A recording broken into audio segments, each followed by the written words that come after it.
See if my phone Have lasts. space. Are we starting the meeting? Okay.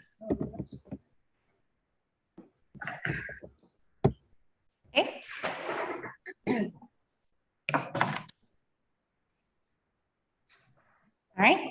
Good evening. For those that would like to do the Pledge of Allegiance, please go ahead. I pledge Pledge allegiance to the flag of the United States of America and to the republic for which it stands, one nation, under God, indivisible, with liberty and justice for all. Amen. All right, welcome to the regular meeting of the Silverton Board of Trustees. It's Monday, October 25th at 7:06 p.m. and I call this meeting to order. Roll call, please. Trustee Barilla.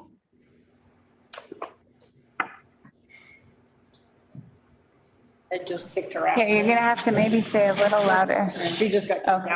All right. Trustee Harper, Here. trustee Wiegert, Here. trustee Bierma, Here. trustee George, Here. Mayor Person Barney, Here. trustee Barilla. She's on. Lost her. Okay. Mayor Furman. Here. All right. Do we have any staff or board revisions to the agenda this evening?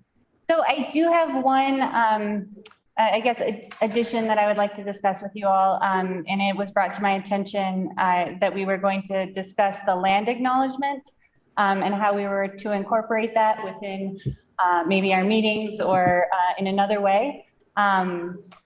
I just wanted to kind of throw out there that perhaps I could do a little bit more research and maybe we could bring in the Southern Ute tribe and the Ute tribe in those discussions so that to kind of close the gap. So kind of an addition, but maybe the asking of permission to move forward with that so that we could have kind of a larger discussion. Yeah, that's just an adjustment to the, So do you want to add that as a continued business item or do you want to talk about it as a subpart of like staff reports? If we could add it to the continued business. Okay. In what order would you like to add it? And I would like to add it, let's put it, let's see, probably right before A. Okay. If, so that would be 10A on our agenda. Any objections? no, Wonderful. Okay. Any other revisions to the agenda this evening? That's all. Thank you. Awesome. So then we move to public Can you comment. inform me what the revision was, since we're having a Zoom world problem? Oh, sure, no problem. So Gloria asked if we could discuss the land acknowledgement process in new business 10A. continued business. Or sorry, continued business 10A. And it's more of a discussion about process rather than a decision about how to implement it because she'd like some more time to do research and also bring in some representatives from the Ute tribe to speak with us. Is that fair? Mm-hmm. Cool. Okay. Did you catch that, Molly? Yeah, she gave a thumbs up. Okay, great. All right, at this time, we'll move to public comment. Public comment in person first, followed by Zoom public comment. We do not have any in-person public comments, so we'll look to Zoom. If you're on Zoom, please click the raise hand button and then introduce yourself and you'll be given 3 minutes. I have nobody.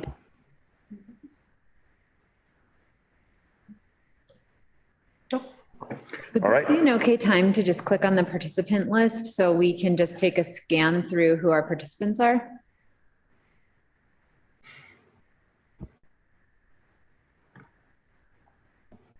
Great, thank you. All right, at this time, there's no public comments, so we'll go ahead and close public comment and move on to our first item on the agenda, which is new business 4A, consideration to draft a contract with Silverton Creative District to facilitate summer sounds in 2022. So in your packet, you have a letter from the Creative District. They graciously offered to take over Summer Sounds for 2022 on a contract basis. The event has not traditionally raised a lot of money, but we hope that by giving it to the Creative District, who will have more capacity for events, there might be an opportunity to break even or maybe even make some money. So we have members of the Creative District Board on the call. I think Lisa Branner, Carol Wilkins, and Lori Nixon maybe should be here. And we're promoting them to panelists now. Awesome. Staff would recommend this. Are there any other specifics to the arrangement that have already been discussed? Like, would we continue to do the $10,000 budgeted, and then would we share in any proceeds or other things like that? So we haven't drafted a contract yet. I wanted to talk to you all before we started that process. Cool. Get the permission to do that. Welcome, Creative District members. It's good to see you. This looks exciting. Your letter, I think, said pretty clearly what you're hoping to do, but would you like to add anything to that?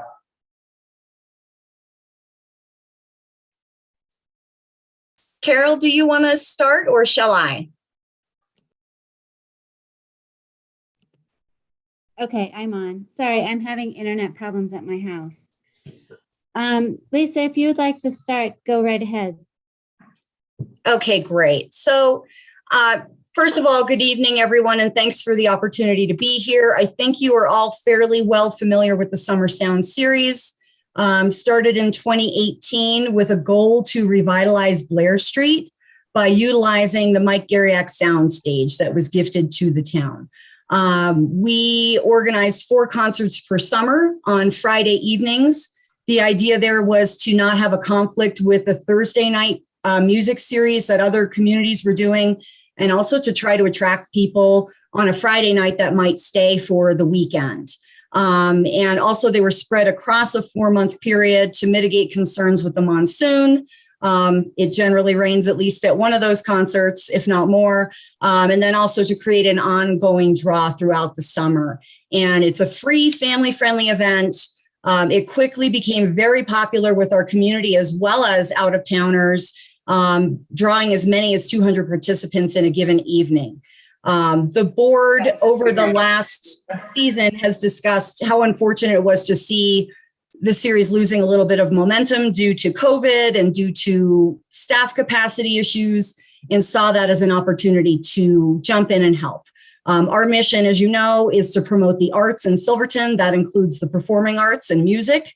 And so this is a great opportunity for us to fulfill our mission while helping the town keep this important event that contributes so much to quality of life for our community members alive. And it also contributes to the economic vitality of our community. So what we are proposing is that we structure a partnership with the town similar to what you have with ski joring or 4th of July. The idea being that we could help the town continue this event on a contract basis. You would support us with a financial and in-kind contribution to make the series happen. And we could leverage that then to draw other funding for the Creative District and to fulfill our mission. So we do have a rough budget already in the works. I think that that is going to be somewhat fluid based on what happens with COVID, what happens with Columbine Park renovations. There are obviously some things that would need to be worked out there. And then we have also identified key players on our board of directors that would be willing to spearhead this. Lori Nixon's on the call. She's one of our newest board members, and Lori's got a lot of volunteer experience for a variety of different organizations. We're very excited to have her, and she stepped forward to be part of the team working on this. And then I would also be working to spearhead it along with other members of our board and community volunteers. So as Gloria mentioned, we don't have specifics worked out at this point in time. We wanted to propose the idea and open a conversation. And we appreciate the opportunity to potentially serve our community in this capacity and are curious to hear the thoughts of the trustees. Carol and Gloria, do you have anything to add? Or Lori, I'm sorry. I'd like to chime in here. And I just want to say that, you know, this event has been kind of a community highlight since the inception of it. It's fun. It gets our townspeople to mingle. When otherwise it might not happen during the busy summer season. It's really gained a lot of momentum, and I think the townspeople would be sorely disappointed if this didn't happen anymore. But it seems like, and also too, it seems like our community events have kind of dwindled down to very few. And then, as Lisa mentioned, given the staff issues that are happening at Town Hall that they are currently experiencing, we would like to relieve some of that burden from the town by contracting to run this series in partnership with you. I think it's a logical fit. And one other thing is it shows the state when we apply for our certification that we both support this event and can work together to benefit our town as well as the arts. Plus, I think it shows our community that there's cohesion amongst us. And right now, I think that's pretty important. So that's all I have to say right now. Thank you, Lisa. Thank you, Carol. And thank you, Lori.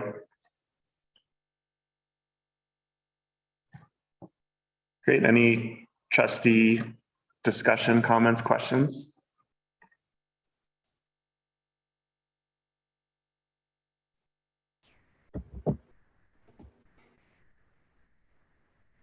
Tim? Thank you. I support this 100%. I think this is a great move for the town and a great move for the creative district. And I thank you all for stepping up to the task. Thank you. Thank you, Jim. Yeah, I think it's a great idea. And I really like the collaboration I like this partnership with the Creative Arts District. And I think just in general in Silverton, there are a lot of advantages to these types of collaborations where structures and supports are already in place. And then I think it just leads to a higher quality product on the end of the planning stages. And I think you guys have a lot of capacity and a lot of momentum in other areas. And so it feels comfortable to me to establish this partnership. Yeah, and if it can take some of the workload off of our folks in Town Hall, I support it. I also love the Summer Sounds. Hopefully by then we won't be experiencing COVID limitations still, but that would be a concern if we, let it go and help them with some funding, and then all of a sudden we have another outbreak, because I think we're going to be dealing with this for quite a long time moving into the future. So just to keep that in mind. And I can speak to that just a little bit. I know that other concerts have successfully socially distanced people. We would probably need to look at a different venue than Columbine Park if we were having an uptick in COVID cases and still wanted to continue.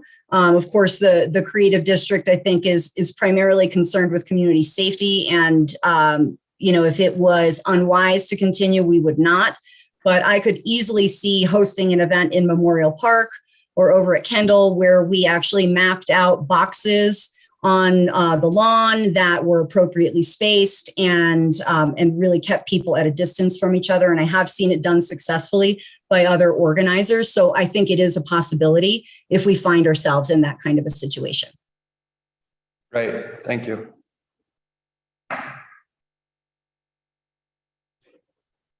Molly or Jordan, anything you'd like to add? No, I think it seems like a good fit. Or Jess. Or Jess, sorry. But that's Molly on the phone. So you know.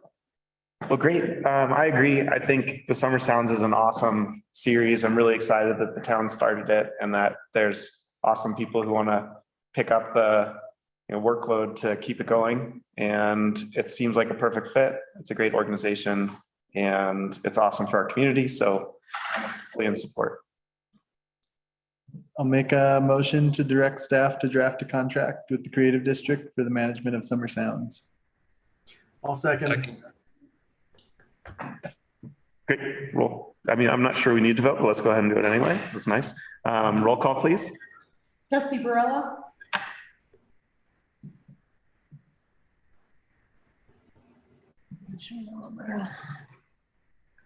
Trustee Harper, Yes.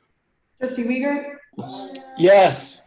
Trustee Beerma, Yes. Trustee George, Yes. Mayor Pro Tem Barney, Yes. Mayor Furman. Yes. Well, thank you very much. Yes, Oh, There you go. there you go. yes. Cool. Well, thank you to the members of the Creative District that came tonight, and thanks to everyone else involved, and looking forward to seeing where this goes. And thanks for stepping up and just adding more to your plates. Thank you for the vote of confidence. We look forward to working on this.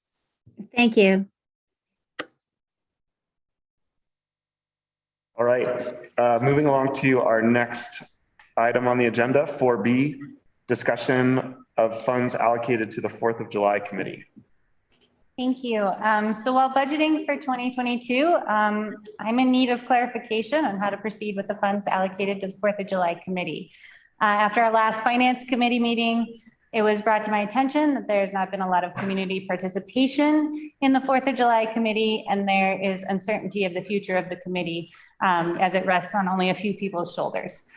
So the discussion tonight can be focused on the future of the 4th of July committee and giving staff direction on how to allocate funds in 2022.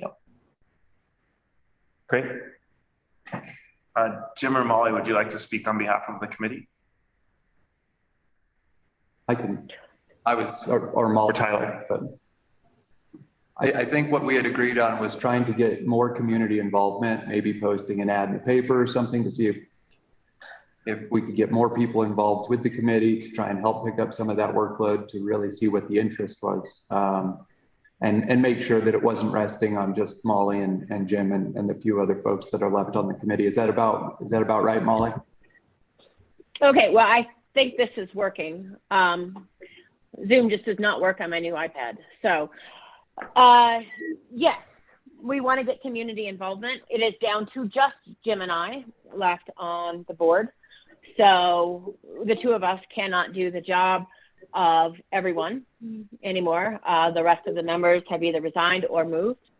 So we need to put this out to the community to see if anybody would like to volunteer and start taking some of this responsibility and helping to move forward in the future.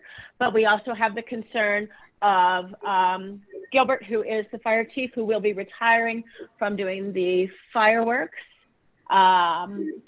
We do have the ones that we purchased this year to expend, and we can do that on 2022 4th of July, but that will probably be Mr. Archuleta's last show. So there's other portions of the contract that will not be fulfillable in the future if we don't either get people to volunteer and take some of these positions. And after that, the contract is done on 2022. So we need to re-examine the contract itself. If we don't get any volunteers, then it's done.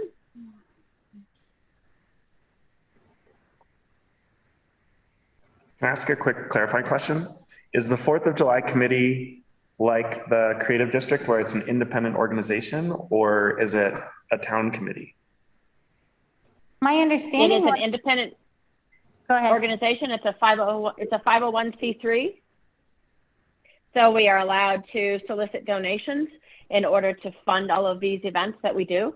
So we need to raise anywhere between 35 and 45,000 every year. The town of Silverton donated 15 of that because they received the majority of the people in town and the tax money that comes off of it, and it supports the entire community. Got it. So I was more asking from a clerical perspective because I don't think the board has the authority to disband the committee, which was, I think, one of the things that was in the memo, but I think we could show our support for the committee and support the committee in calling out to community members for more contributions or, members. But I just wanted to clarify that. No, and I will clarify further that has absolutely, we're talking oranges and apples here. What we're actually talking about is force majeure on the contract, which is why it's in there. Because the 4th of July Association with 2 members will not be able to fulfill what is written in that contract. So it would have to go to force majeure. that is why it's on the discussion this evening. Understood. How can we support the committee to call out to community members? Because it seems like before we can make a decision about exactly what to do with the contract, we would probably want to support you guys in figuring out how to get more people involved. And then only if we failed at that, or if the community failed at that, would we want to discuss doing something else with the contract. Does that sound fair? Yeah, that sounds fair. Yeah, that's why it was brought in front of the board this evening. Okay. Is this the first time the committee has sought additional members? Is this the first time the community's hearing this need? No. The community was informed by the previous mayor with over 110 people in attendance at Candle Mountain. Just through aggression and time, it whittled down to just a few members that are left that are willing to participate, go out and solicit funding, as well as fundraise. Jim, just to clarify, I mean in recent, like in the last year, has there been an effort to recruit members for the committee, or is this a fresh ask? No, that's a great question, and thanks for asking. There has been an effort. It has been a little difficult due to folks being short-staffed and COVID, and honestly, with the town and certain trustees not being fully supportive. So it's been kind of one of those things where it's just a victim of circumstance, if you will. So that's where we're at. I can tell you that the hotel, myself, the railroad, we've funded a minimum of 10,000 every year. And it's just gotten to the point where financially it makes sense for the entire town. We want to give back to the entire town. It's just a matter of manpower, time, and lack thereof on both time and manpower. So.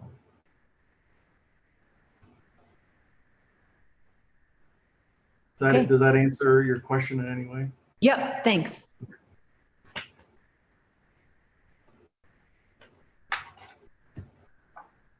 Well, I think this committee is important. I've heard the stories of what things were like before the committee, and I understand why the committee was formed. So I think it would be helpful for the town to get behind some efforts to attract members to the committee. I'm not sure what the best way to go about that is, but I think it's worth an attempt, because if the committee fully disbands, then there's either we're back to kind of like no guidance, because the town definitely doesn't currently have the bandwidth, to my knowledge, to take on what the committee's taken on. Well, I also, I apologize for interrupting. No, please go ahead. I want to also add that a portion of that 15K also goes to the porta potties and trash collection and whatnot. It's not strictly straight to fireworks or what have you. Right. Yeah. So I think regardless of whatever happens with the 4th of July committee and or the fireworks or what have you, the town of Silverton naturally has an influx of tourists during that period that we will need to budget for during that time. So I think a portion of that 15 grand will always be there to supplement that influx. I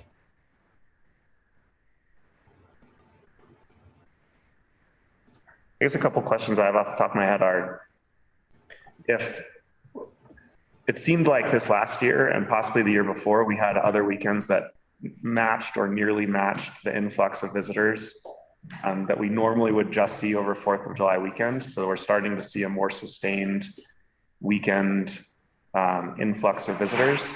So is it, I guess we probably don't have the data, but do we think it's because of when we have a big fireworks show, we see an even greater influx, and that's when we really need all of the extra planning and porta potties and trash management? And if we don't have a plan for fireworks, is all of that other stuff still necessary? Because we now do see a regular bump in tourism every weekend. And then a subpart to that would be, is there any type of plan being discussed with the fire department about what happens after Chief Archuleta resigns? And can we anticipate having some type of transition to someone else doing the fireworks, or do we think those are really just going to go away? Okay, I'll address some of those. Can you all hear me? Yes. Okay, because everything just cut out for me. All right. So Chief Archuleta is not resigning. He is retiring. Let's put that back into perspective as the fireworks manager show. So nobody else currently at the fire department has been able to fill his shoes in that regard. That doesn't mean in the future somebody might not, but there is a lot that happens. The big perimeter has to be set up around the fallout zone, which is one of the major reasons that this whole thing was started too, because of everybody parking up on the hill. So that's what that point is. As to, oh goodness, you're gonna have to reiterate your points again. Jim's, I'm gonna go back to something Jim said. I believe Gloria has it down as 30,000, 15K and 15K. So Jim is right. A portion, that 15K will always go to public sanitation, which would be the porta potties and the trash. And then the next point was about the other weekends. The 4th of July show, the fireworks, is the main draw. It bar none. I mean, this is a 40-year bragging rights thing going on for this community, because we have been named the best place to spend 4th of July for what they called the good old Americana, because of the whole transition of the day.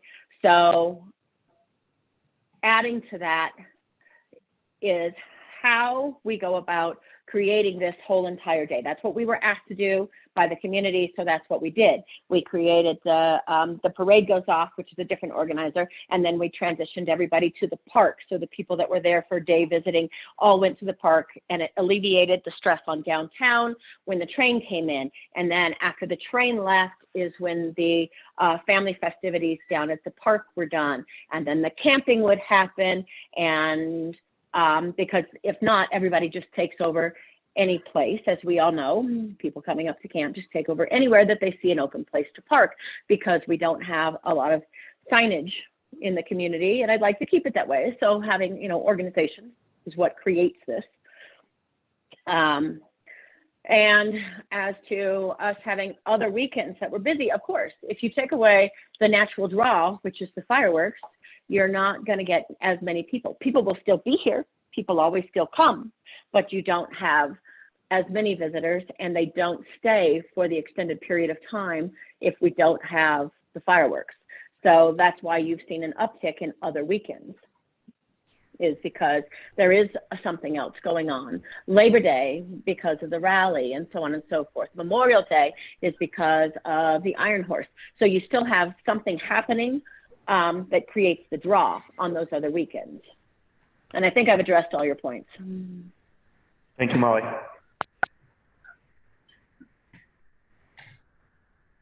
From a budgeting perspective, if we allocate these funds as normal for this year, and then the committee does disband or we don't have fireworks, how hard is it to reallocate the funds to other similar uses like extra trash or porta potties on other busy weekends? It's not difficult at all. We can reallocate.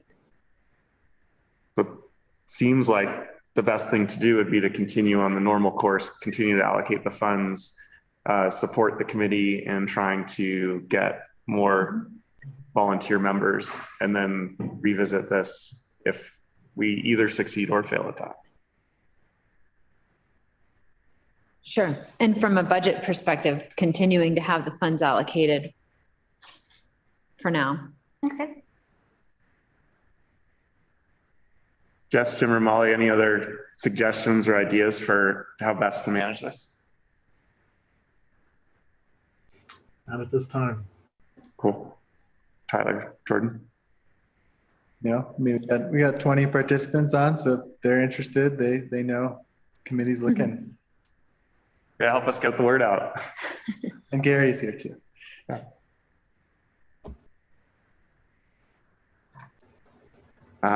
Gloria or any other staff, any other requests or clarifications? I can, so I just want to clarify that my direction is to keep the funds allocated for the 4th of July committee, as well as support the committee in finding new members. How that looks, I can talk to Jim and Molly and see if they have some ideas on that one. Well, yeah, I can support them however they need. Just in case someone's feeling really inspired right now, what is the meeting schedule like for that and the time commitment?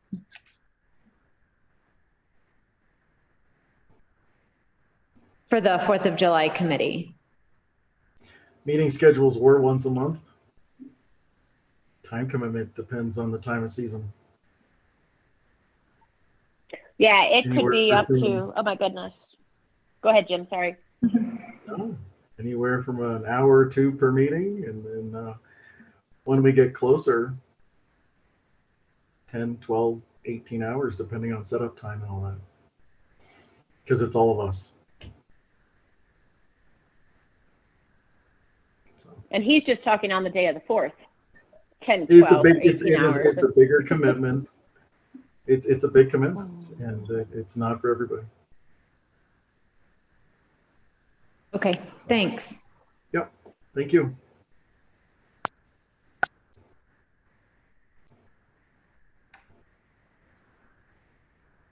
All right, I have my marching orders and move forward with it. Thank you. Thank you. And I just noticed the 4th of July is on a Monday this summer. I don't know if that seems like that can make big weekends when it's 4-day weekend, 3-day weekend. like that. Cool. Would you like to brainstorm at all about how to support or to distribute the information? First of all, I want to work on the pitch. Sounds good. All right, so we will move on to our next agenda item. Thank you for a great discussion, everyone. 4C, consideration for a fee waiver request by Patty Daly to hold a Thanksgiving event at Kendall. And apologies, I spelled Patty Daly's last name wrong.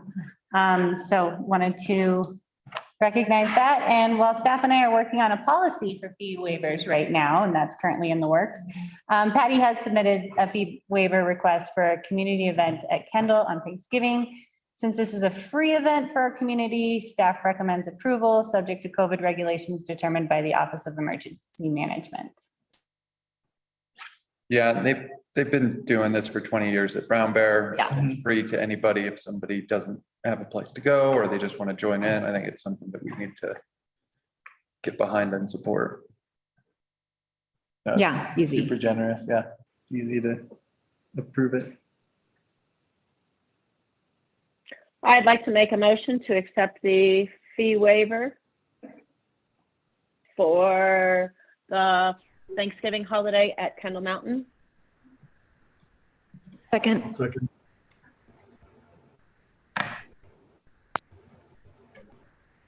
Roll call, please.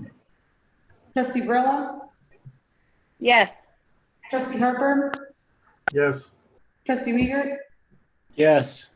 trustee Beerma, Yes. trustee George, Yes. Mayor Pro Tem Barney, Yes. Mayor Furman. Yes. Wonderful. See y'all there. All right, moving on to consent agenda. Was there anything in the consent agenda that we needed to pull out for discussion? I just wanted to let you guys know that I handed you guys the October 11th minutes. They didn't make it into the packet for the regular session of the meeting. And there are a few items that I've noticed in the meeting minutes that need to be changed that I've already fixed. Gotcha, in the printed version. It's not in the printed version, but I already I fixed it. I missed, Name I typos. missed one of your names and I called Clerk instead of his name. Yeah, I didn't catch that.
I'll make a motion to approve the consent agenda.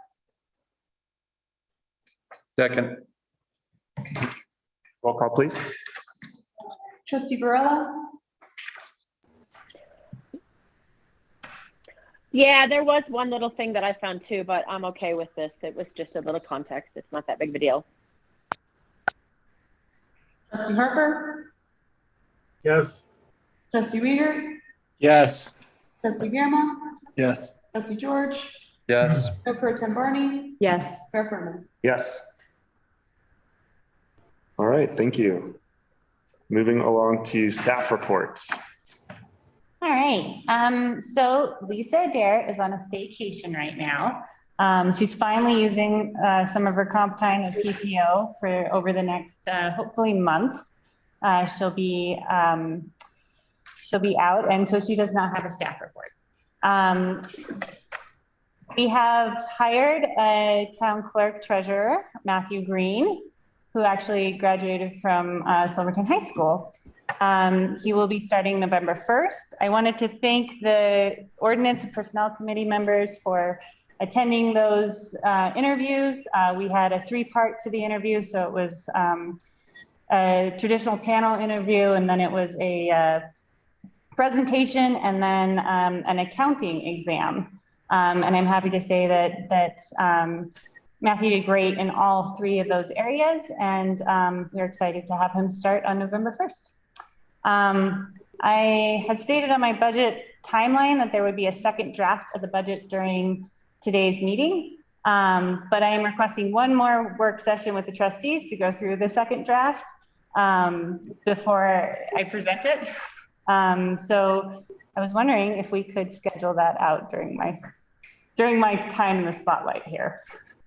I had a couple of dates in mind and was wondering if a Monday, November 1st at 7 p.m. would work. I have overnight professional development. Okay. Also, But I could zoom in potentially. Carrie, keep going with that as a possibility. is that a possibility for everyone else? Yes. It would work for me. Okay. Because I have a funeral I have to be at in Denver on the 3rd, because some family member anyway. So my life got turned upside down in the last few days. And then I'll be gone the week of the 10th. So the 1st is definitely doable. Do you have the time in mind? I'm sorry. 7 o'clock. Okay. Regular meeting kind of time. Copy. Okay. Works for me. Jess, you good? Great. Jim? Okay. Quickly, before we move on from that budget work session and ahead of it, and maybe this is for another year, but I just, had a couple thoughts about, and I brought this up at our work session last week, but I wanted to reiterate at the regular meeting and on the subject for Gloria before we move into this. I just think that the way that we're working with our budgeting system in terms of, we hear from shared services, we hear from nonprofit organizations. I'm wondering if there's a more structured approach to our budgeting work when it comes to these organizations that we support financially. And I'm looking for a little bit of, and I think this is because this is round 2 for me, that it's kind of, that's occurring to me. I'm wondering if there's a way to create some sort of procedure that might categorize and hold accountable all of the organizations that we work financially with, so that potentially even, and this may seem a little extreme, but potentially even where we create some sort of like a cover sheet or a form where we're comparing apples to apples with these organizations we're providing financial support for. So if we hear from shared services, we see a budget from QuickBooks, we see a budget from, a notebook, we see a budget, they're all in sort of different formats and they're giving us different parts of the story. But I think from a budgeting perspective, it doesn't really give us this complete story. And I don't necessarily think it's the most transparent that we can be with public money and public funding of these organizations. And so, I think what I'm looking, so what I'd like to inquire about is, as we proceed with these budget work sessions, if we can move in the direction of a more structured approach with a layer of accountability from each of the organizations, so that we can engage in a really open way, in a really transparent way, and also an apples to apples way, as much as possible. I mean, I know that, not everything works apples to apples. But I think it would be useful as we hear from the different organizations and we look at our budget and we look at how we put money back into the community. I had a 4-day weekend. I definitely hear what you're saying there, and I will reach out to other communities and see how they do hold their shared services and other entities that they give financial support to. And if they do any kind of follow-up, is that kind of what you're looking for? Yeah, that's what I'm looking for. I'm thinking so far we've heard organization last year, so yeah, I want to see what it did. What it did, where those funds went, what the budget looks like, what the return to the town is, if we're expecting a return. I mean, maybe we're not. Maybe the return is just, it creates a better community. And I'm not trying to make a judgment about anything. I just think I'm just looking for a more structured approach to interacting with the different organizations. So far I've heard shared services, we have contractual partners, like the example of the 4th of July committee. We have nonprofits, like we heard from last week. And then we have, the Chamber of Commerce is somewhere in there, but I don't know how that fits into those categories, or other organizations that we either have or haven't heard from. And I just don't want to miss anyone. And I want us to be able to see the whole story of where all of this money is going. Okay. I'd be happy to create more processes. I mean, it sounds like more government red tape, but I don't mean it to be that. I just mean it to be a format that's digestible. And transparent. Yeah, that's being the ultimate goal. Is this is public money. This is where the public money is going. This is how we see it and know what's happening to it once it leaves our budget and goes into somebody else's. So are you thinking something like a uniform budget form that everybody fills out and submits like digitally, that is also available to all the public? Yes. It'd be interesting to, I don't know if there's the time to do it, but it'd be interesting to like workshop that with all the heads of the different organizations, so that to see if it actually all fits together. Mm-hmm.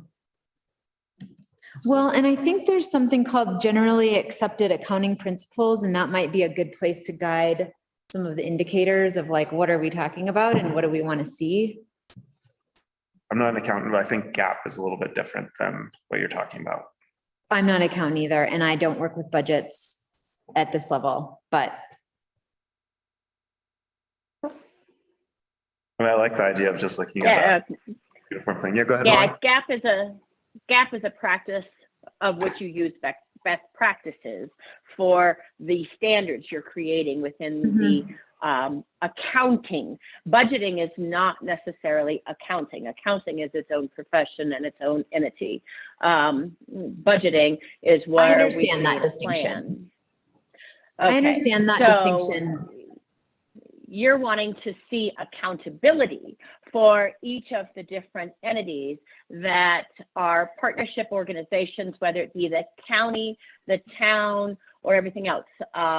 Is that truly what you're asking for? Is a form of accountability with the partnership organizations and department heads? Yes. Thank you. I'm also hearing And like transparency. And I'm also hearing a request for like more uniformity. So it looks like apples to apples. Uniformity in a process, in a procedure.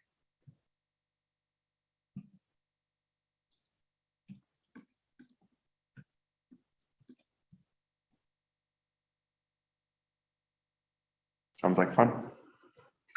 And it may or may not, I'm not suggesting that this happens in a week. I'd like us to explore the idea if we're headed into a work session, and if there's something we can do to workshop it, it might benefit us as a community.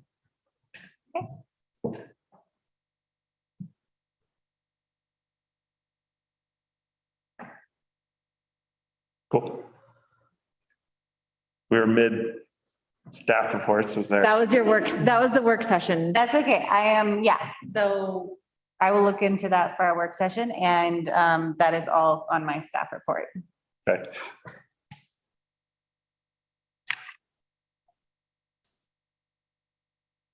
So we'll move on to, or any other questions or comments or trustee discussion on staff reports?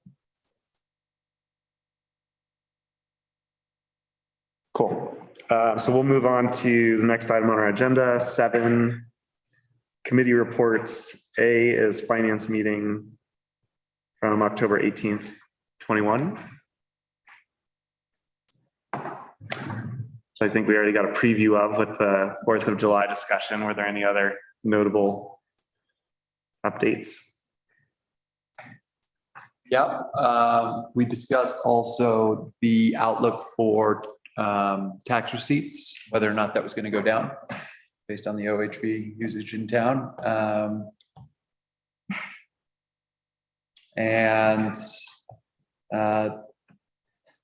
Without any sort of data to look at, because last time we didn't have OHVs, we didn't have that data. So however many years ago that was, and then being able to extrapolate that and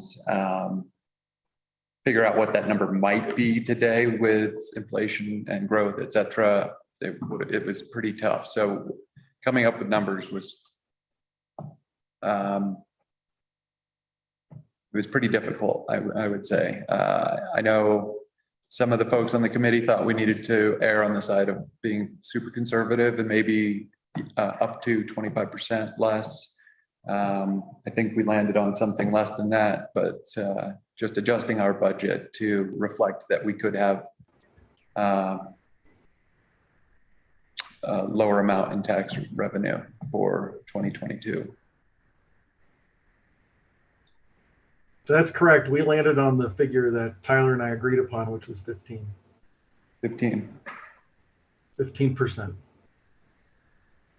As a conservative approach. I support the idea of planning for the worst and aiming for the best. So it sounds like a good idea.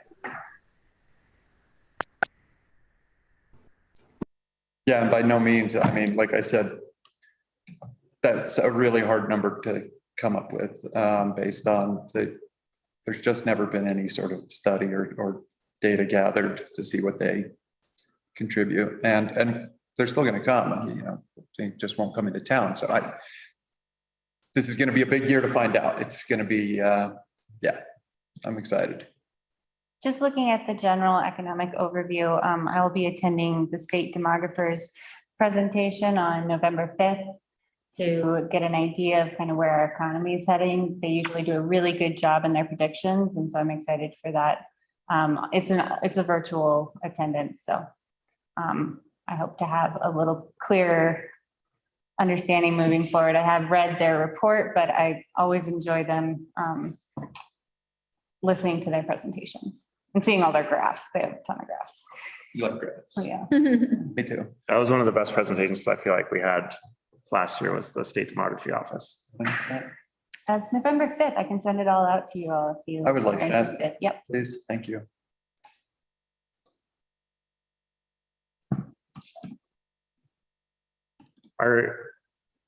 Is there also work to factor in kind of the shifting business landscape in town? It seems like we've seen a bunch of closures in the last year, and I'm not sure what the status is on those things opening differently or at all. Would there be like a possibility of like an interesting data collaboration effort with the chamber to figure out where they think we'll be, you know, next spring when, you know, what's reopening and what isn't? Because that, I think, would have an even bigger impact. And we tried to even go over a list of, and We did. Jim and Molly are more plugged in than I am when it comes to which businesses were open, but I feel like we came up with a pretty comprehensive list of what we thought may not be reopening, and then tried to include that into our estimate. I seem to recall some like economic development materials that have been put out in the past that actually advertised gaps in our business infrastructure, where it's like, hey, we've never needed this before necessarily, but it's like, hey, we need more restaurants. You know, we've had 3 closed this year, so maybe more. And so something that we can work with like San Juan Development, Region 9 to put out saying like, there's a need in the community for these services, things like that. Also in our housing survey, sorry, go ahead. Well, it's just hard because it's difficult for me to on the phone.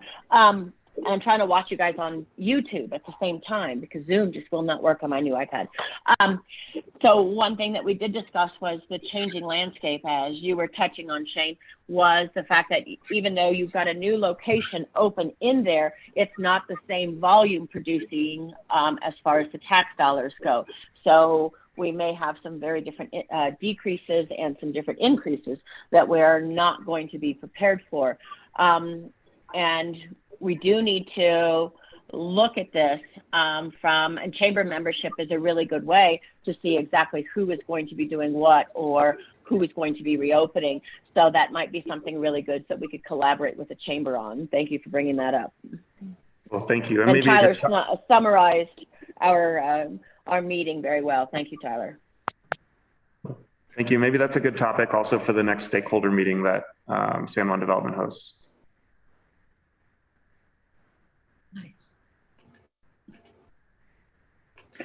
There was one last thing in our housing development or our housing study, rather, they were projecting 60 new jobs over 5 years. I don't remember the number, but I mean, I assume that means that they think that they're going to see expanded growth in whatever current businesses they base that off of. So that might be something that we take into consideration as well. But I think we can use that report. That's really valuable data to try and integrate into whatever model we use to come up with forecast tax revenues. Great. Cool. Well, thank you. Planning Commission meeting.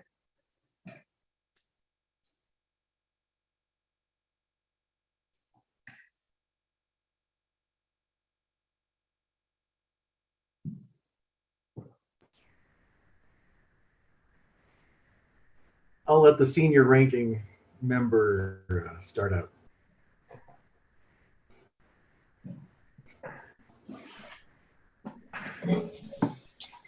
Well, we had a really good work session on affordable housing solutions for our region. And in addition to that, we also saw our first use subject to review in our architectural review overlay district, newly created, that we all passed back in May. And so we saw a really fine application come through, a house to be modeled after a historic Victorian, unanimous amongst the planning commission that it was a perfect fit for the main street and the neighborhood, and a really nice project that's going to go in there. So I think that's proof that the A-Rod is doing what it's supposed to do, and it was a good move for us to move forward with that.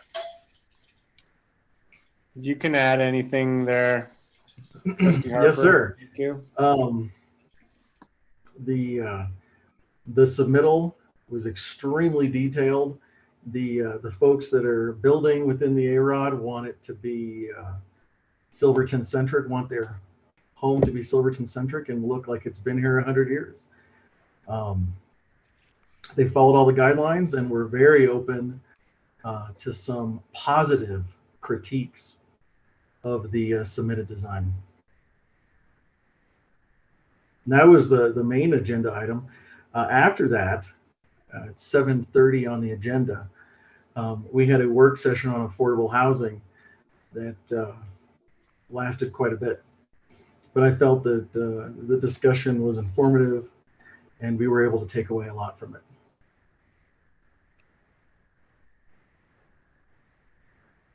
Great, thank you very much.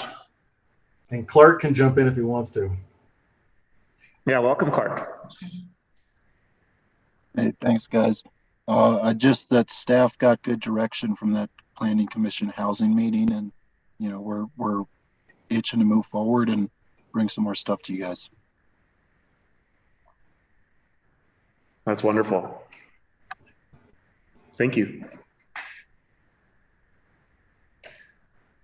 Is there anything the committee needs from us to better support them or the planning department? I don't believe so at this time. Okay. Well, very cool. All right, next thing we have on our agenda is Personnel and Ordinance Committee. Oh, on committees, can we just mention that we did schedule the Kendall Committee work session with the Town Board of Trustees for November 18th.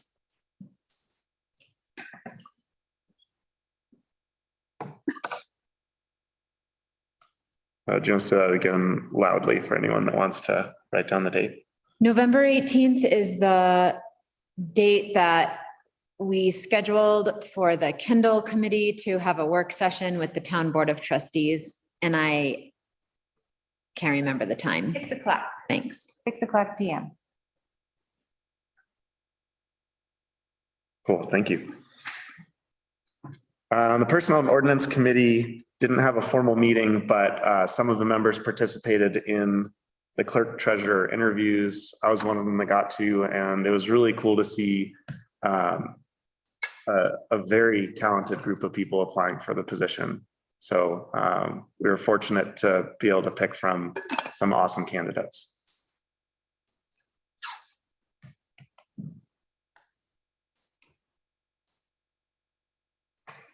So Kelly, you don't have to worry too badly about leaving us.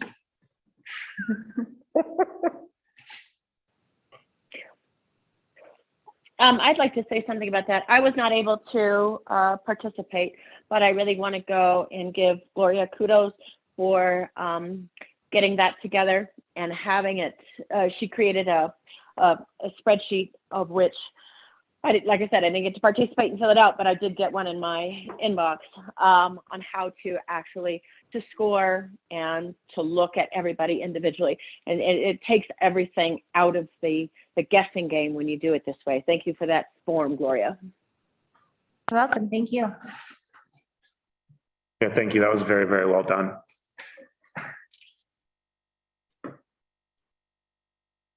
Cool. Jim, do you want to add anything on that or? Sure. Met with a couple of the applicants. It went really well. We had a great group of folks that applied, and I think the right individuals were selected. Cool, thank you.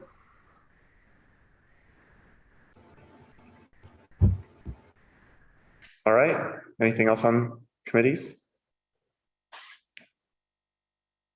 Moving along to trustee reports.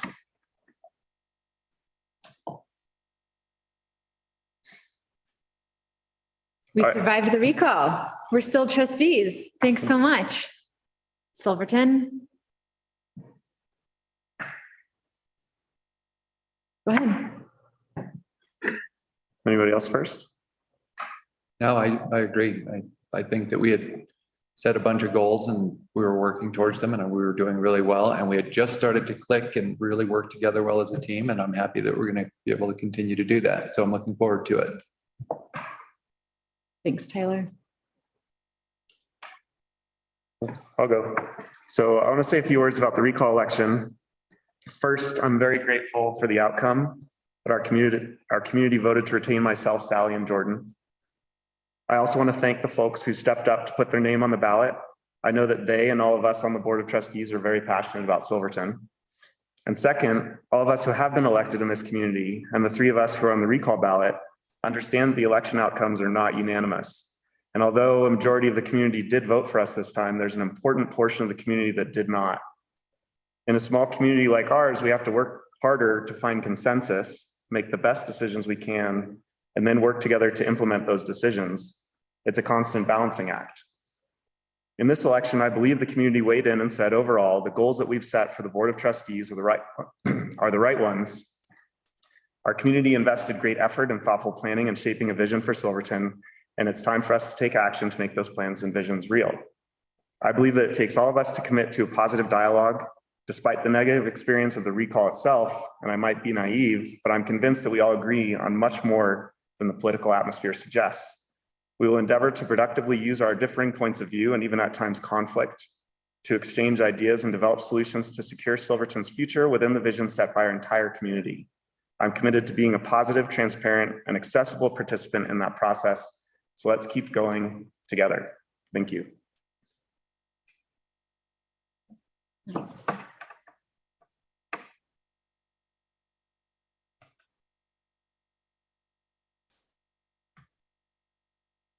All right. If there are no other trustee reports, we'll move along to continued business. Item 10, new A, the land acknowledgement. Thank you. So in researching how other communities and municipalities and schools and a lot of different organizations use land acknowledgements, what I found in my research was that it's really hollow if we don't follow through with some kind of action with it. A lot of other communities have used it after the pledge. They would say their land acknowledgement, or they would put it kind of on a very big plaque that it could be read from everywhere. But if there's not like an action associated with it, it's not as impactful. So what I was thinking was if I could get direction to reach out to the Southern Utes and the Ute tribes and ask if we could meet together on what would be most meaningful to them and to us on how to use this going forward. And that would be my ask in my direction.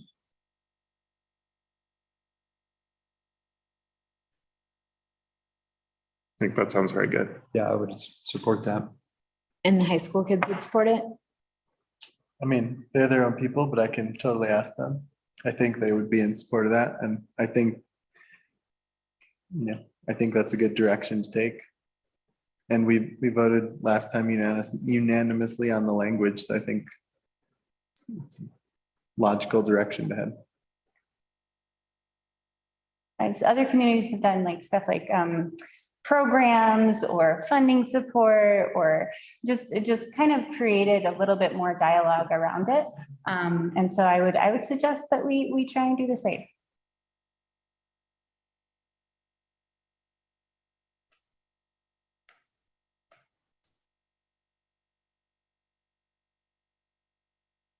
Jim, Jess, or Molly, anything to add to that discussion?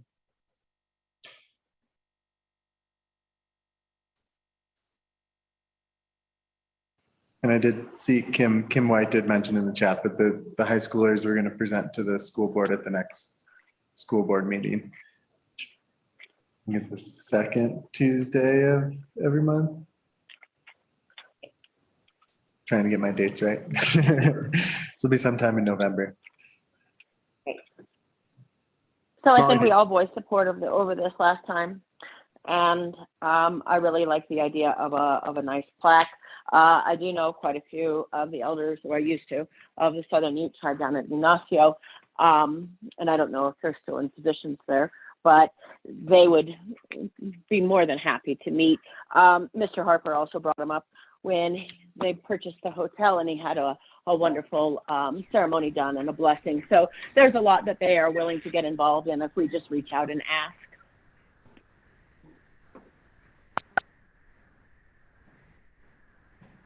Great, thank you. All right, I have my marching orders. Thank you. All right, moving along to continued business 10 Old A, update on school parking. And promote John. So our Public Works Director, John Seitz, has prepared a memo and some options for short-term and long-term solutions to the parking issues raised by Kim White at our last trustee meeting. And we are promoting him to panelist now.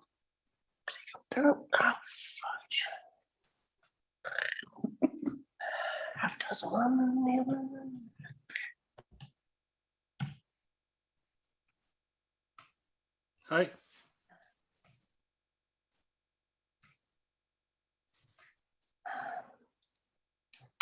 Hi, John. Hello. Thanks for joining us. Did you want to walk us through the update memo on school parking? Sure. Traffic. The last meeting we talked about three topics in particular that the board wanted to pursue a little bit further. The first one was reinstallation of stop signs at the Reese intersections at 11th and 12th Streets. The second was exploring some no parking from here to the corner signs around the school zone, and then doing some grant research on what we could do to get a more comprehensive traffic study, safety study done around the school. The first one, I contacted CIRSA, and our representative did not suggest putting permanent signs in, but removable signs or impermanent signs would be acceptable. And I did include a photograph of one such sign in your packet. And I think that would probably do make a world of difference there as far as visibility and compliance. I wouldn't necessarily want to place it close to the ground like that. I think we could put it on a taller stand, but that is one option in the intersections that I think it would make a difference. The no parking here to corner signs were discussed by the trustees. I included a map. It's just a Google Earth image.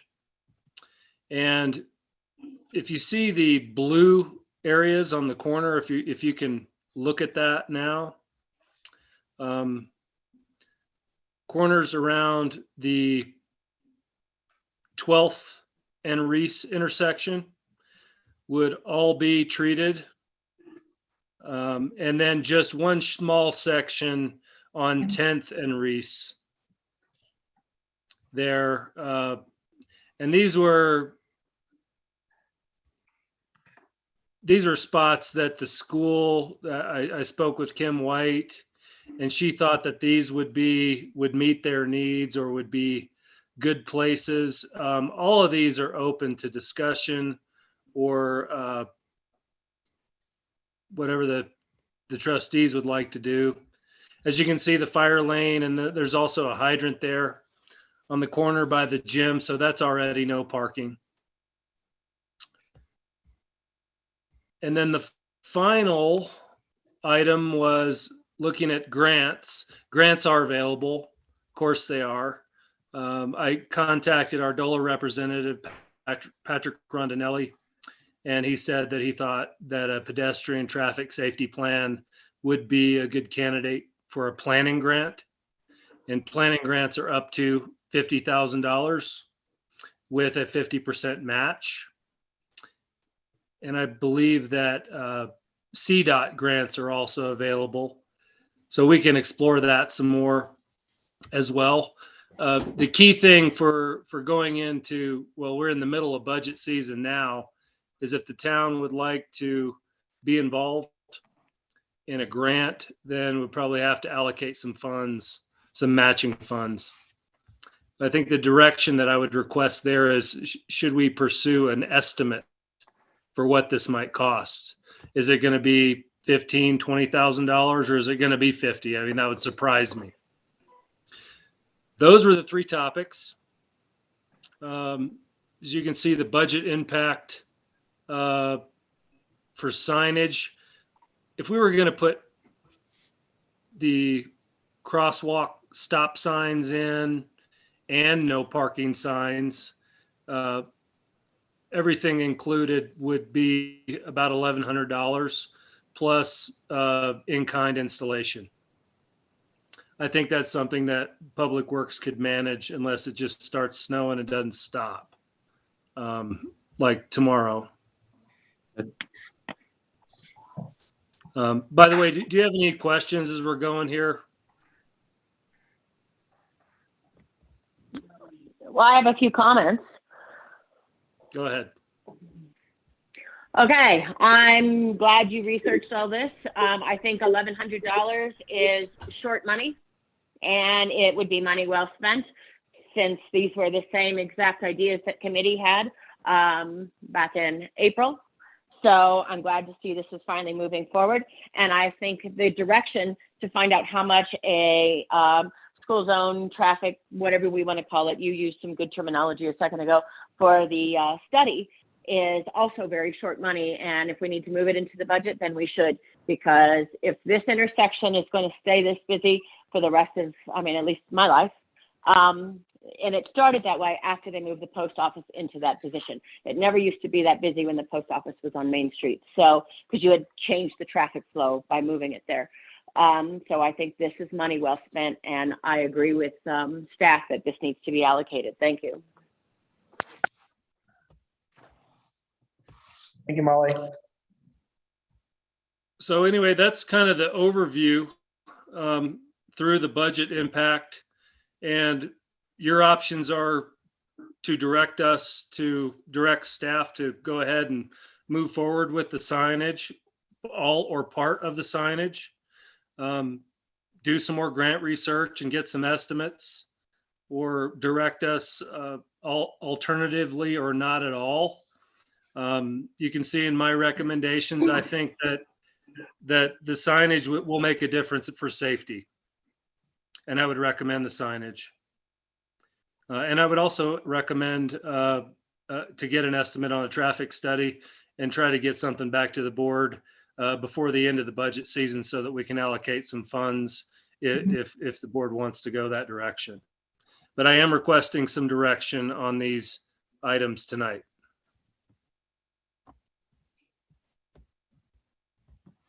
Thank you. Yeah, Jim? Yeah, I think this is great. I think this is what we've been asking for. I think this is what we've been wanting. And this is an incredibly large positive step in the right direction. I support this 110%. Whatever money you need for signage and paint and in-kind, what have you, let's go ahead and get it done. This is good. So thank you, John, for all your hard work. Thank you, Jim. Yeah, it's 100%. And also continuing to look for further grant funds to see if we can get a larger study. But in the meantime, having the signs put in and starting that work, I think would be good. Is there any concern about the signs in the snow, John? I know you said they were a little short, but. The signs were there when I started directing the plowing operations, and they slow you down a little bit. But I think I said this in the last meeting that I think it's a small price to pay. If we have to spend a few extra minutes or hours over the course of a winter plowing around those signs, we've got some issues there. And it's not just summertime, it's year round. And we need to really focus on keeping those intersections safe. Copy. Thank you. Yeah, this is great execution. Yeah, I agree. And so prompt, thanks. Awesome. So are we directing staff to purchase and install all of the signs and no parking signs included in the proposal, as well as directing staff to obtain an estimate for a traffic study and consider a comprehensive planning grant to address pedestrian safety and parking in the school zone? Yes, we are. Are we going to do it by a show of hands, or we're going to just do a roll call since I don't have a hand to show? I think that since it's an $1,100 expense and then just kind of research at this time, that we don't need to do a formal motion. We just need to make sure nobody objects to I was not asking for a formal motion. I was asking for a consensus, whether it was going to be a vote consensus or a show of hands. Gotcha. I guess I'll just ask if anyone has an objection or modification to the direction. Cool. Okay. Great. Well, great. Anything else we could do to support you guys?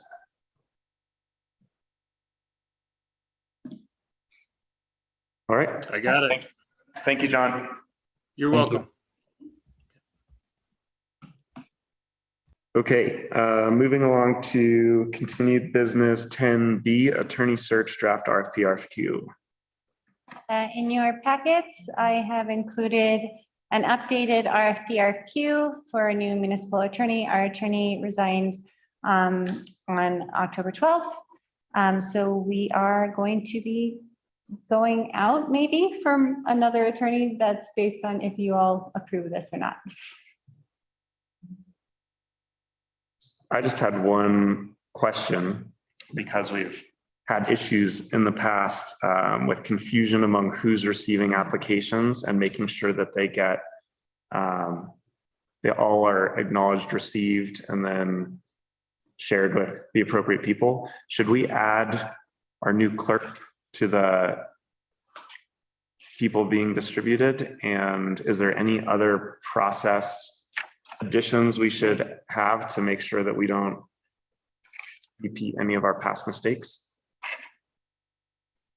So it'll go to Gloria, you and the clerk, and then they will make sure that everybody gets a copy. Or because before we were doing, I think it was going to the administrator, me and the attorney, and you and the attorney, and then one was missed. So I think maybe, because so what happened, at least on one occasion, it ended up in the spam box for most of us. But I think maybe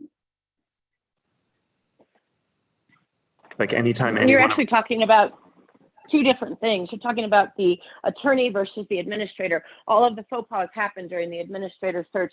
All of the attorneys were actually routed through the clerk as well. Right. So should we, I mean, is it too soon to his hire to add him to this list, or? We could also add Melina as well. Oh, totally. Yeah, I think because since he would be so new, I think if we could just add our deputy clerk Melina on that list, And she could help monitor that. I'm offering your services. Okay, great. And in terms of process, can we institute like an acknowledgement of receipt to all applicants and maybe even add a sentence to this that says if you have not had receipt of your packet acknowledged within 36 hours, please call us or something like that. And then do we also want to have a process where maybe like once we're closing the submission date, one of the three of us or four of us sends an email saying, these are all of the people on the list. Is there anyone that you saw that isn't included on this list? Just so we have multiple safeguards against mistakes. We can absolutely do that. Cool. Good catch. And I guess the more important question was, do we all support the RFP, RFQ in general? Is this the process that we plan to take?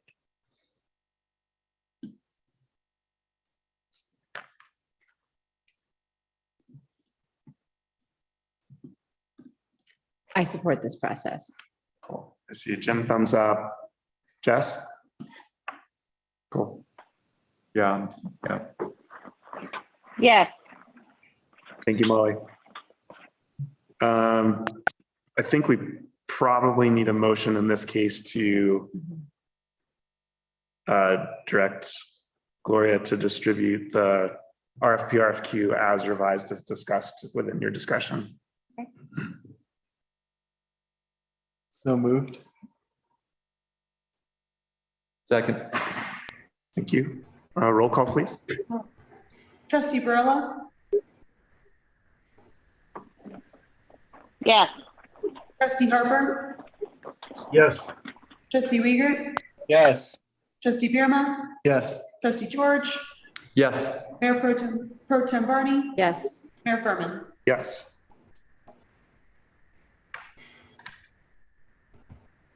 All right. Anything else on that before we move on? Okay, moving on to continued business 10C, special election cost memo. So I have received a lot of questions on how much the special election costs the town. So I've included the memo in your packet that reflects the cost to date. So some of the invoices we don't have in yet, but as of October, we have spent $13,446. But this is estimated to increase to at least $14,500 to about $15,000 after all the invoices are paid. I apologize that the memo is incomplete. It saved funny, so it cut out. It basically should say the town administrator helps facilitate the election process, including initiating communication with the town attorney, election clerk, town clerk, and community. But that was cut out of your memo. There's no motion needed. This is informational only. Thank you. Any questions from trustees on the memo? Okay. Moving along to item continued business 10D, ordinance number 2021-09, an ordinance of the town of Silverton amending sections 8330 through 8380 of the Silverton Town Code in order to prohibit off-highway vehicles on all streets, alleys, and rights of way within the town of Silverton. So this is put in your packet in order to codify the election results. And the following ordinance is being presented to the board. If you have any questions on how to move forward, we have our attorney here, Lane, to answer those questions as well. So Lane, our next step with this, we don't have to read it out, all out, do we? Okay. No, not at all. It's just, excuse me, it's just perfunctory. Essentially, the original ordinance actually goes into play once the registered electors vote for the ordinance. And so that's why it's effective immediately. This ordinance, I think, just makes a better record, and then it amends the municipal code. Thank you, Lane. And since it was voted on by the public, There's no real vote. right, copy. There has been concern over what OHV ban means for tracked vehicles such as timber sleds or snowcats. So Todd Bove did some research on this, and under CRS 3314-101, paragraph 11, snowmobile means self-prepared. So the definition of a snowmobile means a self-propelled vehicle primarily designed or altered for travel on snow or ice when support in part by skis, belts, or cleats. Snowmobile does not include machinery used strictly for the grooming of snowmobile trails or ski slopes. So under this definition, a timber sled and a snowcat without blades or grooming equipment would be considered a snowmobile. This also applies to an OHV if it was altered with tracks in place of the wheels. That would technically be under our snowmobile ordinance that we currently have. So just wanted to put that out there for clarification. And the substance of that ordinance is that they're allowed. Yes, exactly. Because I think that was the ultimate question being asked, Jeff. Right. Cool. We had public comment about moratorium on petitions and voting on this issue. And I wondered if there's any information we can give to the public about how that works. So I did get some of those comments and I'm still researching. As far as I know, other municipalities, I have not found one that has a moratorium on a public process such as that. Right. But I'm still researching, or I'm still getting feedback back from my listserv, so. Or if Lane, since Lane's on, is there legal advice that you give on the issue of a moratorium on, I just want to respond to the public comment that we had regarding a moratorium on the issue of OHVs in town. Continued voting on one issue, I guess. Continuing to vote or issue petitions for this, for the OHV in town ordinance. So is the question whether someone can file another petition contesting the result? Is that what you're saying? I guess I could ask it this way, because this is, I think, how the public comment came in. Is there anything the Board of Trustees could do? I'm not suggesting this, by the way, to put a moratorium on the OHV issue. So put a moratorium keeping the status quo? Is that what you're asking? Any sort of moratorium, any direction. So help me. I think I understand what you're asking. Go ahead, Shane. Sorry. So go ahead. At the last, I think it was the last public meeting, or maybe 2 meetings ago, we had a couple of people say, no matter what the result is, we'd like the board to do a moratorium so that we can't vote on this anymore. So we have certainty for some period of time. Someone talked about a 5-year time frame. Whether or not it's okay, I don't think it's the right thing to do. I just want to put that out there. But the question is, and I'm not taking a stance possibility? on this as well. I don't think you can do a moratorium because you basically had the registered electors vote for OHVs to be prohibited. So you couldn't override that. You couldn't veto that as a board. If it's something you want me to look into just to verify, I'm happy to do that. I'm good.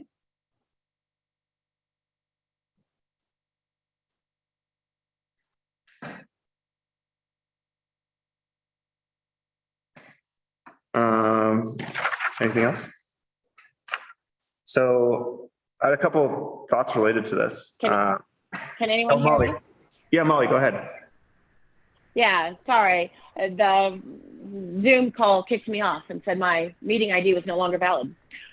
So I'm the one who proposed this, and I proposed it before. We got to stop making this yo-yo with the community and the business owners. The business owners are fed up and they're angry. So they do not want to see this back on the ballot. And I'm saying that we as a community should look to put a moratorium on this to stop it from happening. We cannot continue to do this. We cannot monkey with people's lives. It takes 3 to 5 years to recover economically from any sort of a downturn.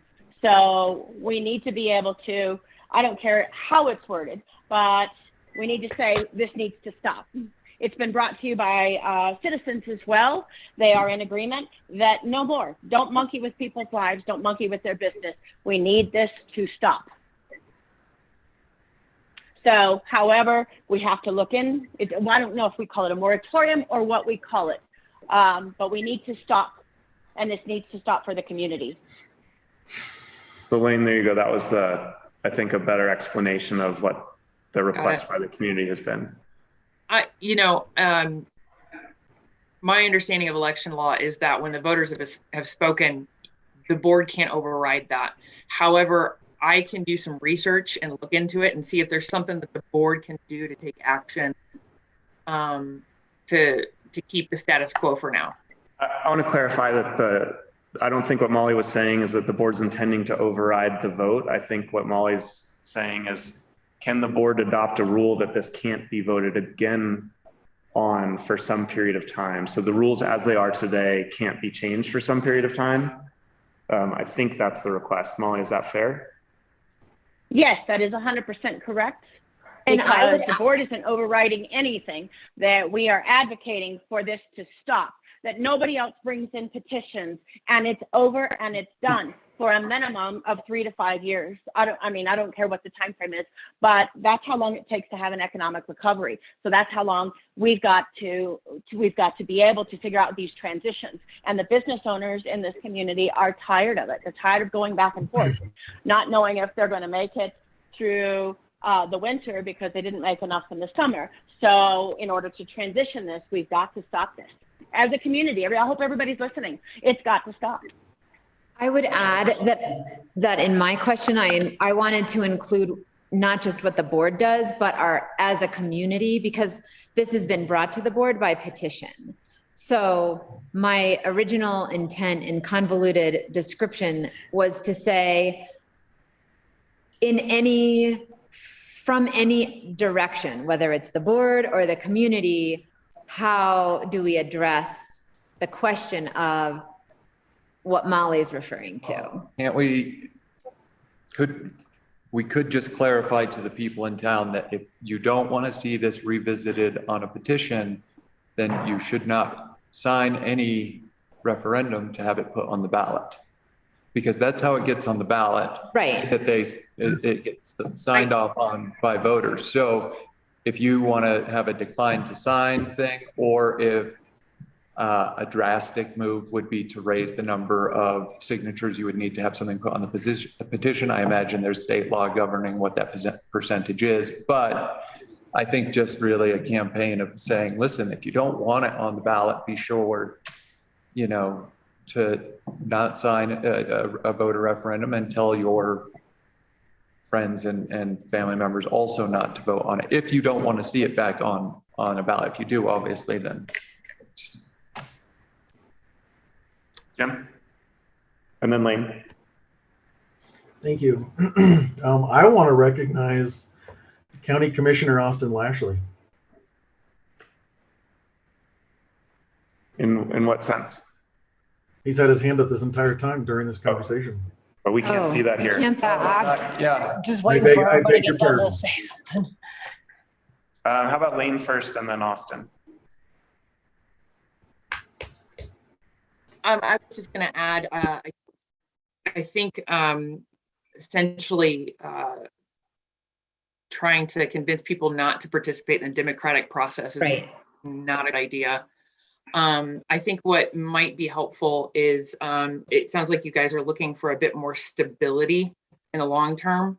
I know there is some time frame. There's a statute directly on point, and I can't pull it up at the moment since I've got Zoom on, but there is a time frame for another petition to be filed, and it's very specific in the statute. And what I could do is look that up for you guys and see if there's any way that could be extended or something to provide the town a little bit more stability.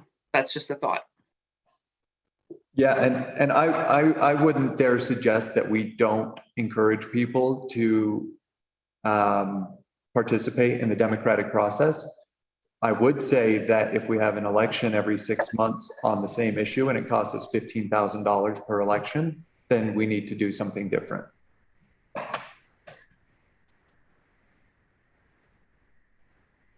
Austin?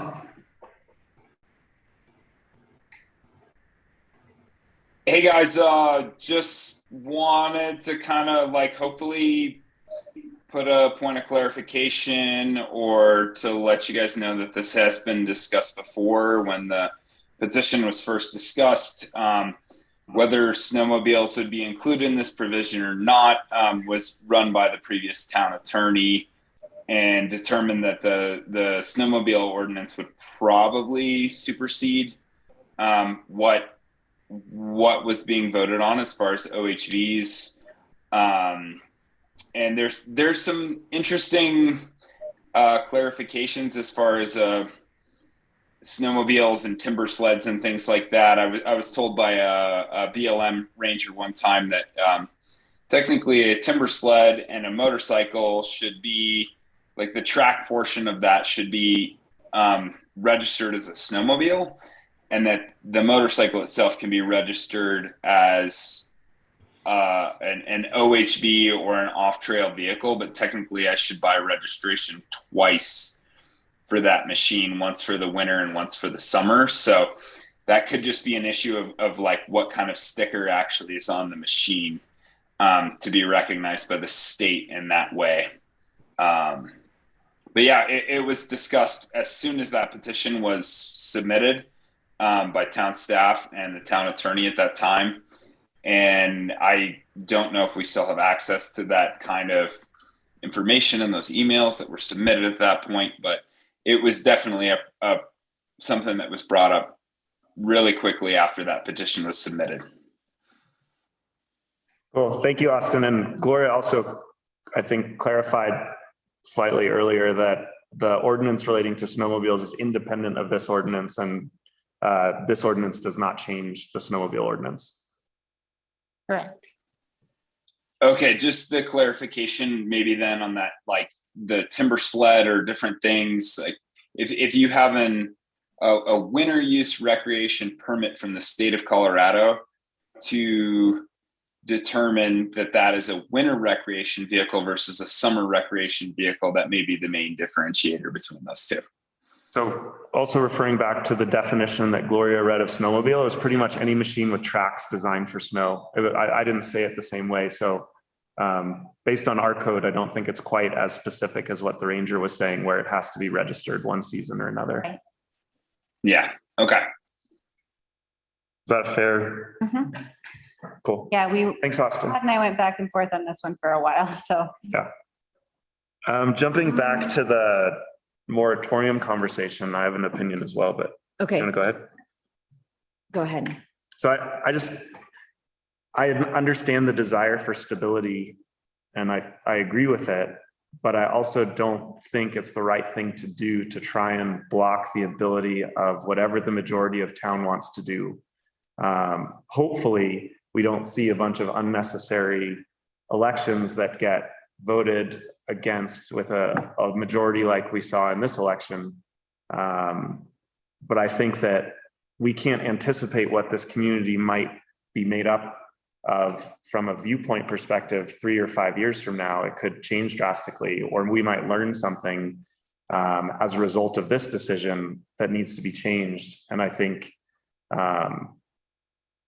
that hopefully the community continues on an efficient path and we don't revisit this issue a bunch of times in a very short amount of time. But like even looking at this one issue over the last number of years, I think the first time, my understanding is from the context is that it was voted on as kind of an experiment, and it was voted on a second time, which reinforced the experiment and adjusted it slightly. And then we revisited it again, roughly like 3 years later each time, and decided as a community this time that the experiment was over.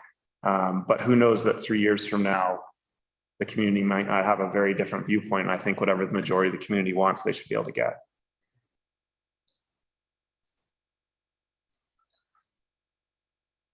So I indicated earlier that I was good, Lane, and didn't need additional clarification on this issue, but I just think following the discussion, it would be helpful to have something clear for the community to have access to really understand their options as community members and, our role as trustees in managing this issue.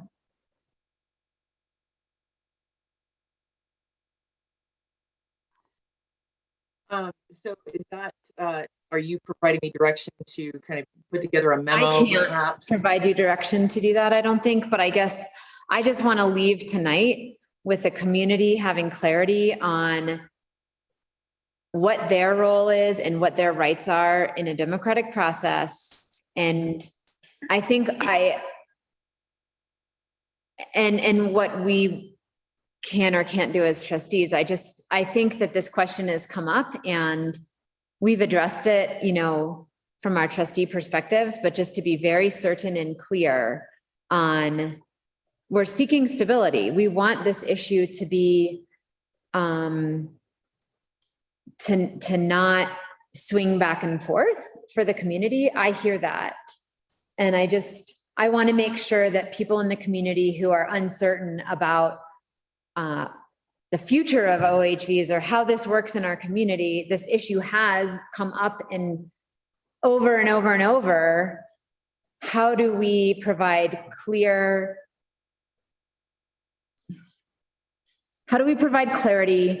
for the community on the issue so that the democratic process can be honored and engaged in, and we can strive for stability? And I know that I can't ask you directly. I don't want to give you direction. I just want this issue to be put to bed. Right, I understand.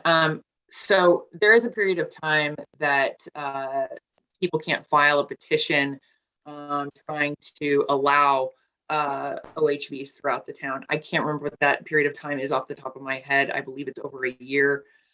So there is that stability for a period of time, but you wouldn't be able to stop that from happening if the voters decided to choose to file another petition within that 3-year time frame. And I believe it's over a year. Sorry, I just can't remember the time frame off my head. But at any rate, there's really not much more assurance that I can give you about stability. And I think as a board, I think it's important to support the voters' decision. Okay. Yeah, and great. That's good. That's clear. Well, Molly made a pretty strong case for what she wanted to do. Do we want to see if a majority of the board supports spending money on legal research about whether or not a moratorium is possible? Or because I think we would need to see, I mean, I feel like we should not, but if the majority of the board would like to provide direction to research that issue, then we should do that. So I guess I'm just curious if a majority feels that way or not. Like, as I say, I can chime in because I haven't spoken yet, but I spoke about this before in previous meetings. I think it's going to just take a cultural shift in town of not filing petitions, and it's going to be up to every individual in town to make that choice of stability. And I don't think we should legislate anything to change the choices people are making. well, and to your point, we may need to pivot. So, you know, in 3 years after, if it goes that long or whatever the time frame is, but it's, you know, been a drastic, caused a drastic hit to the economy, and the voters say, well, clearly we need to revert. We need to be able to do that. Or they need to be able to at least have the option to do that. I'm hoping that that won't be the case, and that we will continue to thrive. But yeah, a moratorium wouldn't allow us to do that then. Molly, any feedback, or Jess or Jim? I've made my point. I don't think this needs to happen again. This community needs to figure it out. And whatever it is, I mean, I'm not saying yes or no to anything. I'm just saying that the community needs to figure it out. We've got to stop this. This cycle is too much for everybody to sustain. It drives businesses away. It makes people angry on both sides. So enough is enough is what I'm saying. I don't care what we use for terminology. You cannot stop the democratic process which is pulling citizens petitions. But however we want to word this to make sure we don't have it visited, I don't care what it is. It could just be a resolution. I don't care. But we need to stop this back and forth. And so, and as to your point about when it started, it was not started as an experiment. There was one an experimental month that happened, and then it took effect because the community wanted to see the difference in revenues. And I can guarantee you, I still had a jewelry store in that space with gifts and the moccasins, and I definitely saw an upswing in my business. So that's how I have empirical data. It may not be in everybody else's box, but I do. So, but that's what I'm saying. We've got to stop this now. Enough is enough as a community. No more. And if the state in a year or two, like they've talked about, puts license plates on all of them, then we have no choice but to readapt model traffic code, which would allow them on all streets like most of our surrounding neighbors have done. But at that time, that's a different type of legislation that's coming through. It's not coming from this community. It's coming from the powers that be at large over the state. So that's when you revisit it, if it goes in that direction. And that's all I'm trying to establish is we've got to stop. Enough is enough. So the route doesn't matter. Don't try to put it back in. Let's go without it for a couple of years and see what it does. Thank you, Molly. Any other thoughts on this particular line of conversation? I had another related thought, next topic, but if anyone has something on this. The no HVs? No, on the moratorium discussion. Okay, next OHV topic related to the ordinance. I was hoping to find out if the committee that was put together had interest in helping plan the transition into next summer for all of the issues like joint town-county support of staging areas, trailer parking, shuttle service, the connection between Route 2 and 110, and the myriad of other topics that have come up related to this. Now that we have certainty around what the rule will be this summer, is that committee interested in helping create the smoothest possible transition and anticipating whatever issues may result? Should we ask the county though, if they want to be involved, because it's going to be they're going to be really. Oh, totally. They're going to be the most, have the most power in regards to what sort of, when it comes to staging areas and things like that, what can be done and what resources they have, what land, et cetera. I agree, Tyler. County needs to be a part of the process. 100%. Okay, and I want to address the fact that this was not actually a committee. This was never formed by ordinance and or resolution. It was a working group to help with mitigating issues that the community had come up with and addressed. So it was considered a working group, and it was made up of Anthony Edwards, acting administrator, myself and Tyler, and then any community members at large who wanted to participate. So there seemed to be a lot of interest by several community members after the vote. So I would say that it's a good thing to put it back out there. And we had always said that the larger discussion would happen for the, the BLM and the Forest Service and anything else that needed to take place with the county. So, but that was for a larger discussion for the future. So now it's the future. So I agree. Let's get the county on board and see if they are interested, because they were a little bit, I believe, Mike Maxfield was going to represent them. And then I don't know if they pulled out or if Mike just didn't have the availability and the time. Thank you.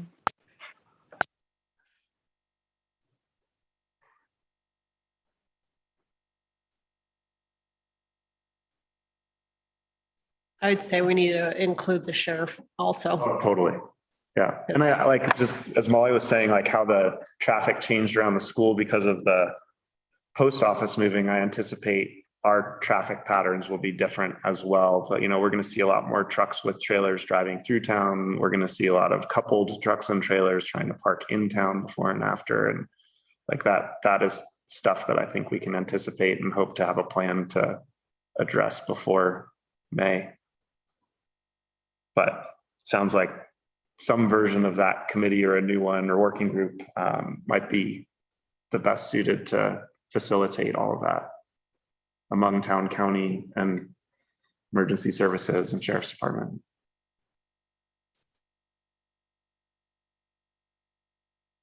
That was my comment. Oh, cool. I stole it. Stole it. I'm a little reluctant to volunteer in these next couple of months. I am completely slammed. Well, I wonder if I can just look at what those steps would look like. Like, is it the working group meeting? Like they were, well, I guess Anthony was there at the time, but it seems like there are a number of different arrangements of, the working group could meet and present ideas or recommendations, or we meet as a joint town and county for a work session. I think. Can we ask Anthony if he would still like to continue to just head that up? That way it's not unglorious play. See if he's available, or is that not, because he's no longer with the town, is that not acceptable? I think it could be a more open discussion because it may also be that someone who representing the county wants to take the lead. Right. Oh, it was a working group. It doesn't matter who it could be made up of. It's a working group. There was no parameters, there was no resolution, there was no ordinance. So it's a working group. So it can be anybody, whoever could facilitate. It doesn't matter. It's just a working group. And I wonder if the freedom of just sort of like being in a working group without it being sort of a town county formal thing, if there's a little bit of freedom to be creative and innovative and toss out ideas that may seem totally crazy and then massage those around a little bit and then come to a more go through a more formal process might get better results. Or not, I don't know, maybe it would be better for the working group. Maybe they would say, actually, I'd rather know what my constraints are first and then get to work. So I think it could go through a couple of different things, but I think either way, the meeting and the presenting earlier rather than later is what I would love to see. We have one panelist that wants to speak up. Okay. So I think to clarify, like the board is not providing direction to staff to facilitate this. I think what we're saying is that if members of that working group, past members of that working group would like to continue thinking about these issues, we'd be very receptive to that working group presenting ideas and solutions or suggesting workshops for us to participate in to come up with those solutions. But I do think that there needs to be someone who's trying to facilitate like the times of meetings and things, or it's not going to happen. So I'm just curious, maybe at our next meeting, whoever's listening, or Tyler and Molly, if you want to reach out to former members of that group or current members of that group and find out if someone would like to be the at least communications point person, that would be super awesome. I'm definitely not saying that like this is an important topic that I want to put on top of my list. But it is something that's just one more kind of step in realizing kind of my work plan for the next couple months is slammed. But this is something I could ask, in a staff meeting if anyone had the capacity to take on. And because I do feel like you'd need that point person to facilitate everything. So I could ask my staff members if there's anyone that could help take this on. Or a county staff member, I mean, who knows? Right. Whoever wants. And I think creating reasonable deadlines for certain things to be in place makes a big difference too. Mm-hmm. Can everybody hear me? Yes. Hi, Melody. Hi. I think that you want to look at this slightly different and it'll make the job easier. Before the town of Silverton allowed them in town, we should have done all this staging work.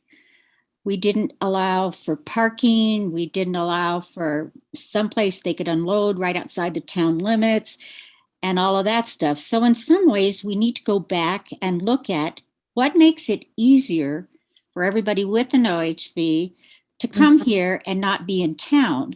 And I think that'll make the decision process easier. And we can't take know for an answer. We have to have staging areas outside of the city limits, which will involve the county. And it has to be followed through on. This has been a bitter election, and I agree with Molly, but let's try to set it in some reasonable way that we're going to go forward and live with it. Does that make sense? Yeah. Thank you. Thank you. Okay.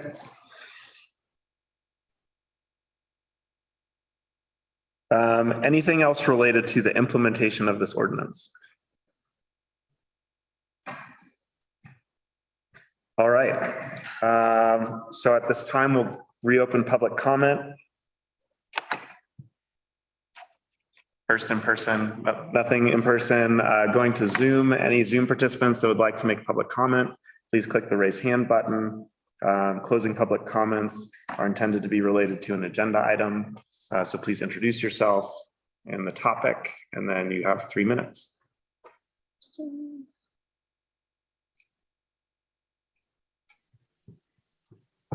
Hey guys, can you hear me? This is Austin Lashley. Yep, we can hear you, Austin. Just as one, thing that the town board should consider is in the implementation of this ordinance, whether the byway, which is the road that connects County Road 110 to County Road 2, which is technically a city road that the county maintains, is passable to OHVs or not. And we're not, as the county, going to make any kind of value decisions based on what the town decides on that, but clarification on that point would be helpful for the county, for sure. Yeah. Thank you, Austin.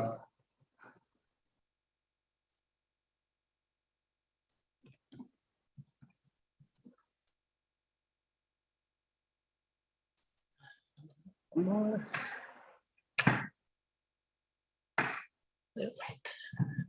Goes Melody again. Can you hear me? Yep. Okay, before we allowed them in town, all of the OHVs had the truck bypass, which made complete sense. A lot of people used to park along there and walk into town. Of course, it wouldn't be the volume we have now, but I don't know how the election plus how the survey of where the town limit actually is on that, how that meets. But that would be your decision to make. But I want to say that traditionally they always had it until we allowed them in. And so now you have to figure that part out as well. Thank you. Thank you, Melody. All right, that's it for public comment this evening. So we'll close public comment. Anything else prior to adjourning? All right, thank you all for a productive meeting tonight. The time is 9:03 p.m. and I adjourn this meeting. We'll see you on November 8th for our next formal meeting, and November 1st, we have a work session now planned. Good night.